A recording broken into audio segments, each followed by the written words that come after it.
This is the Acorn AAC app.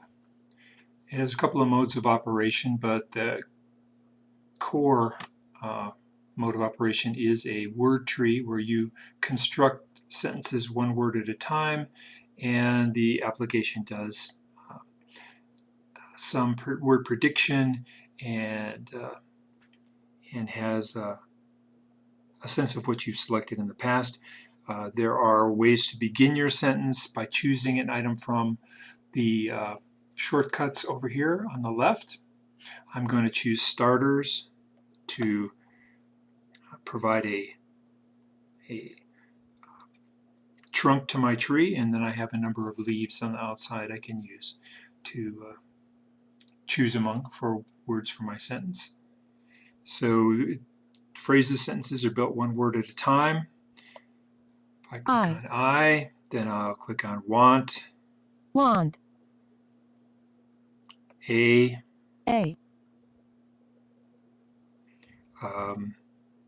I can choose other items by going through my list of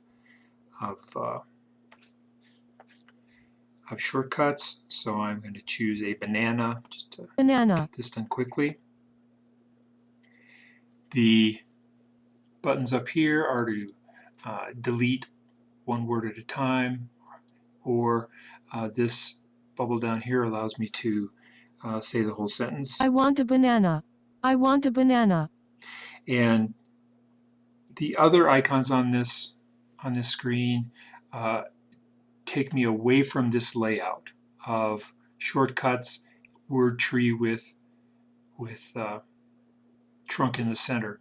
So this mode of operation is, I believe, useful. Someone can create on-the-fly sentences from this. And it's static in its layout. It's not, things may be appearing or disappearing, but they're appearing and disappearing in a specific location that we can expose through the key guard.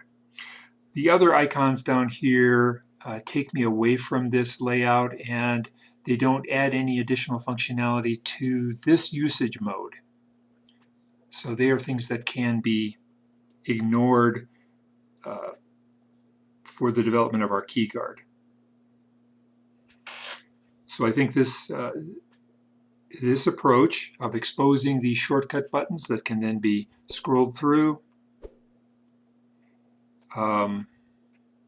and holes for the elements of the tree itself, and this sentence up above as it's being constructed, and lastly a way to state the whole sentence, which is this what looks like a chat bubble down here. I want a. Those elements make up a reasonably effective communication mode for this app. So those will become the basis for our key guard and what's exposed on the screen.